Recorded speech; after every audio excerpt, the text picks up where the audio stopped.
तृणमूल कांग्रेस प्रमुख ममता बनर्जी ने दावा किया है कि उनके पास गृह मंत्री अमित शाह के खिलाफ पेन ड्राइव है। उनका कहना है कि दिल्ली में भाजपा के वरिष्ठ नेताओं को कोयला घोटाले की रकम मिलती है और जरूरत पड़ने पर वे इस संबंध में सबूत जनता के सामने पेश कर सकती हैं। राजनीतिक विश्लेषकों के अनुसार यह आरोप आगामी चुनाव और राजनीतिक मुकाबले के बीच सत्तारूढ़ और विपक्षी दलों के बीच टकराव को और तेज कर सकते हैं।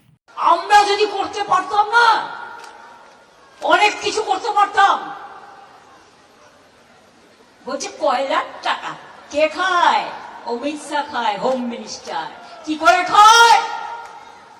গদ্দারের থ্রুতে টাকা যায়। গদ্দার অ্যাডপ্টেড সন হয়ে গেছে। গদ্দারের থ্রুতে টাকা দেয়।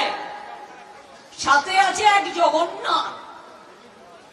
জগন্নাথ ধামের জগন্নাথ নয়, পুরীর জগন্নাথ নয়, বড় ডাকাত জগন্নাথ বিজেপি। জগন্নাথের থ্রুতে টাকা যায় শুভেন্দু অধিকারীর কাছে, আর শুভেন্দু অধিকারীর থ্রুতে টাকা যায় অমিত শাহর কাছে।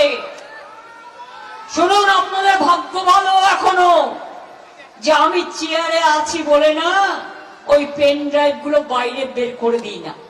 বেশি লাগালে কিন্তু বলে দিচ্ছি আমার কাছে সব পেন ড্রাইভ করা আছে, আমি কিন্তু ভান্ডা ফাঁস করে দেবো। न्यूज़ इंडिया 24 से काजल सिंह, ब्यूरो रिपोर्ट।